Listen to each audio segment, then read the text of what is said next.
The Gargoyle Gecko, a cooler version of the crested gecko, and one that I absolutely adore. However, before you enter your journey on owning the Gargoyle Gecko, there are definitely some things you need to learn about when it comes to the Gargoyle Gecko care. This is exactly what we're going to be talking about today. The 5 main tips, that being the enclosure size, heating and lighting, the humidity requirements for your guard, the diet of the Gargoyle Gecko, and then lastly, what to fill your enclosure with so your Gargoyle Gecko is happy in its forever home. So stick around while we get into everything gargoyle and the care that they require.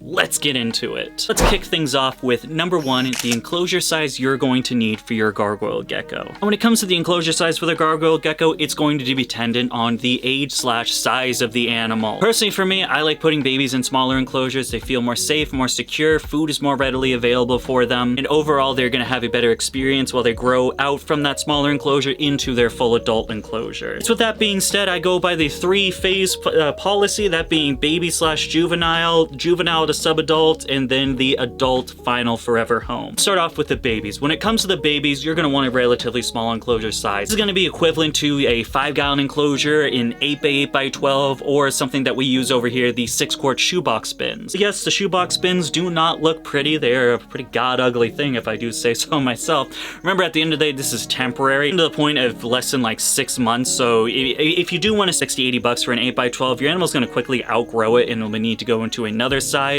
So I like the 6-quart bins as a temporary thing. It gets the job done, and then we can move them on to the next phase. Moving to the next enclosure size is going to be the 12x12x18. Now, when your Gargoyle Gecko looks like it's filling out that 6-quart, that 8x12, whatever, it's looking like this enclosure looks a little small for this animal. This animal's outgrown this enclosure. It's time to move it on into the 12x18, the 10 to 15 gallon, or the, I want to say the 20-quart bin. I don't use the bigger bins too often anymore these days. But 18 will be great. It's a nice enclosure for the animal to grow out until it does reach that adulthood at around 18 to 2 years old, depending on the speed of growth of your animal. 12x18 is a great middle ground enclosure. It's where the animal can grow out until it gets to that final adult size. They're fairly cheap and fairly easy to come by at major brands, Exoterra, then all the PVC companies that have at least a 12x18 thing. Super easy. Then lastly, of course, the adult size. What is that Gargoyle Gecko going to live in its forever home? So over here, we recommend no smaller than an 18x24. That's my minimum standard size. A couple of other great options are going to be things like the 18x36, or even something that's directly behind me, the 2x2. We utilize these for a bunch of our tokays and larger New Caledonian geckos,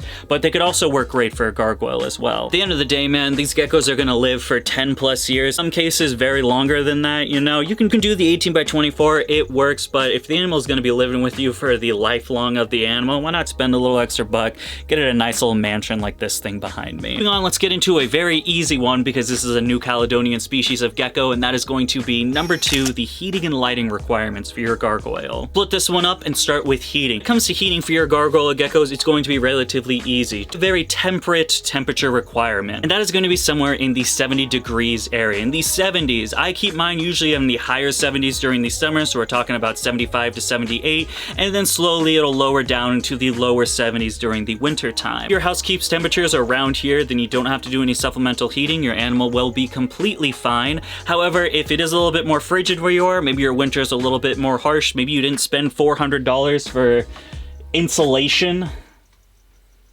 God, I'm getting old. I didn't think I'd spend money on walls now.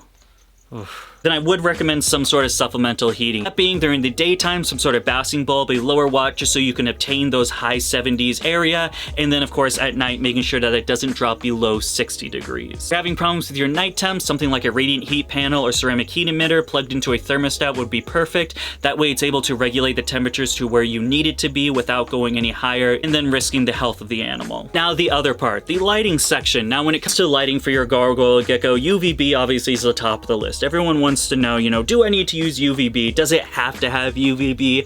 So on and so forth. And while technically no, Gargoyle Geckos do not need UVB. They get all the supplementation they possibly need. To the crested gecko food that we give them, they get all those nutrients and vitamins, making UVB not a necessity, I would say. However, you can use it as an added benefit. Once again, these animals are going to live for a long time. Light them up. It looks great. They have that natural UVB. I find my animals bask under the UVB. Even crepuscular geckos like the Gargoyle Geckos will actively come out when the UVB light is on and bask under it for a little bit before going back and hiding. It's a nice thing. It's a nice little added benefit for them. However, if you're opting to be a cheapskate and not use the UVB, hey, no judgment. then I would recommend some sort of spectrum lighting so they understand the day and night cycle. That can be something as simple as like one of these right here, where you get these lights off of Amazon. I think they're used for like to light up garages. We have them like literally all over the place. It really makes the place bright. These geckos understand that it's daytime because my god, it's tough to see sometimes in here. Just that's the psychology of the gecko, that it understands that it's daytime now. When the light turns off, then there's nighttime, especially for stuff like this where I don't have any windows because they're boarded up by insulation boards. They understand that there is still day and night, even though they will never see the sun again as long as these boards stand. But now let's get into the third topic at hand, which is going to be number 3, the humidity requirements for your gargoyle gecko. Humidity for gargoyle geckos. These are going to be a tropical species. Like we mentioned, they do hail from New Caledonia, which is a jungle, I think. This means you're going to want relatively high humidity for your gargoyle gecko. Ambient humidity you are going to want to be hitting is going to be somewhere around the 60 to 80%. When I say 60 to 80%, you're going to want to have a gradient of that 60 to 80%. This isn't going to be a situation where you want it to constantly sit at 72.4% humidity and keep that way for the 20 years the animal's going to live. No, pretty much what you're going to take place is you're going to miss the enclosure. You're going to want that spike to be around that 80%. Then slowly throughout the day, it'll drop. Once it drops down to around the 60%, you missed it again, and then it goes up and down and up and down and up and so on. This is going to be dependent on where you live in the world. We are northerners over here, so there is zero humidity to be found. So personally over here during the winter time, I have to miss 2 to 3 times a day just to make sure that the humidity stays at a good point. However, if you're living in a more tropical area, if your seasons are going to be different, everything like that, you may need to adjust your misting schedule depending on where you live. Well, all of those factors. A couple of good ways to maintain humidity and increase it inside an enclosure for your gargoyle gecko are going to be the first thing we mentioned, misting the enclosure, making sure there's some water that then evaporates, raises your ambient humidity, science. Other good ways are having a deep substrate layer that'll retain humidity. Obviously it dries up again, science happens and humidity goes up. Live plants are another great addition. If you're using something like the exoterras or your aquariums, you might want to cover some of that screen to prevent some of that humidity escaping out of there, so on and so forth. Science. Quick, boys and girls, before we move on with today's video, I just want to give the morph market a little shout out. Now, if you're on the research for gargoyle geckos, learning everything you want to know before you make your purchase into the guards, I highly recommend, well, myself. Right now we have plenty of gargoyle geckos to choose from, anything from red and orange stripes, a lot of striped stuff, black and white stripes, we got some blotches going on, and so forth. A bunch of awesome little gargoyle geckos that are looking for their forever home. If that home wants to be you, and I highly suggest you click down to that description, click on the link to my morph market or my website, DakotaBlueExotics.com, and check out the gargoyle geckos that we have today. Thank you so much, I very much appreciate it. I love seeing my animals go to good homes, and if you're watching this video, that means you probably will, unless you ignore everything I say in this video, in which case I will be very upset. Thank you so much. Let's get back into the video. All right, we're getting pretty good. We know what enclosure to do, we know the heating and lighting requirements, and now we know to keep them wet. That is a joke. Don't keep your gecko wet just to have high humidity. There is a difference. You understand that there's a... However, it is time to get into the next topic, which is going to be number 4, the diet requirements of your gargoyle gecko. Requirements: crested gecko food and bugs. Moving on. It's gonna be pretty straightforward. These guys are omnivorous. Omnivore. 2 different things. Number 1 is going to be your crested gecko food. Yes, it also works for gargoyles. I believe they have a gargoyle specific one for them. It's going to be the pre-made diet that has all the added beneficial vitamins and minerals, and then of course the fruits and everything that these geckos eat out in the wild.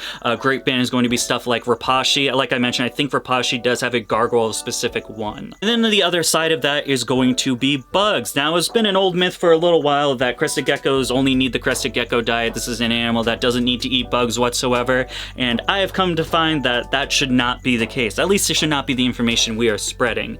Can these animals survive on just the crested gecko diet alone? Technically, yes. However, what I have found is adding bugs to your diet, having the animals consume live feeder insects instead of just a crested gecko diet, these animals are going to grow bigger, they're going to grow better, and overall they're going to be a better looking animal. We're supplementing with both insects and the diet versus just the diet alone. Great insect choice are going to be things like crickets, roaches in a variety. You know, we got the red runners, the lobsters, dubias, the most popular, super worms, everything like that, black soldier fly larvae, phoenix worms, tomato horned worms. Yeah, that's it. That's all I got. Trust me, your animal is going to enjoy the added benefit of having mental stimulation of hunting those live feeders, being able to eat it, getting all the beneficial minerals and everything that goes into a live bug into it. It's going to grow better. It's going to grow faster. It's going to be stronger. It's going to be better. Overall, it's great. I highly recommend it. Feed your gecko bugs and the diet as well. Moving on. Now, boys and girls, we are getting to the last topic at hand. We've been on quite an adventure this time. You know, the enclosure size, the heating and lighting, the humidity, the diet, but we just need to learn one more thing. That's going to be what to fill the enclosure with. How do we make sure our Gargoyle Gecko is going to be the happiest and thrive the most it can be inside of its enclosure? Well, it's a good thing and we are wrapping it up with that exactly, and that's going to be number 5, what to fill the enclosure with. Gargoyle geckos are an arboreal species of gecko. Arboreal means they like to climb. That's what that means. Which means you are going to replicate a climbing area for the animal itself. A couple of great ways to do this is going to be utilizing things like branches, cork flats, cork rounds, and then of course live plants as well. Make sure you get something a little heavy. Those big boys can get pretty big when they're adults, so more delicate plants will be crushed, but things like pothos ain't going anywhere. I got pothos in the lychee cage. If it can withstand a lychee, it can withstand a gargoyle gecko. Utilizing those hardscapes we previously mentioned, making sure they're able to both have vertical and horizontal areas where they can hang out. Having a place where they can seclude to, a little hiding spot that is great for like the cork rounds, or if you're using something like real plants or fake plants, creating a little area that they can get behind to feel safe and secure. Everything that goes into that. Pretty much just copy what the B-roll is. Some fantastic enclosures that provides areas where the animals can climb both this way, both that way, and they're able to have retreats as well. Biggest thing I would emphasize, and the biggest thing I see problems, especially with like crested and gargoyle geckos enclosure, is people do not put enough stuff in there. I always advocate for put a little more effort in the enclosure, people. I've seen the Facebook posts. Brothers, I see your 18 by 24s with like 2 sticks going this way and that way, and then like a rock on the bottom. No, look at this. Look, we got plenty of stuff. You can go this way, that way, this way, that way. We got some cork hides going there. We've utilized every inch of the area available. That's really when you want to go to. You don't want to clutter up so much where the animal can't move, but you want to make sure that your animal has every inch of its enclosure available to them to climb on. And if that wasn't enough gargoyle content for you boys and girls, here is a playlist of all of our New Caledonian stuff, or you can check out this video right here. As always, thank you so much for taking the time of your day to follow us over here at Dakota Blue Exotics. I will see you guys next time, but until then, goodbye.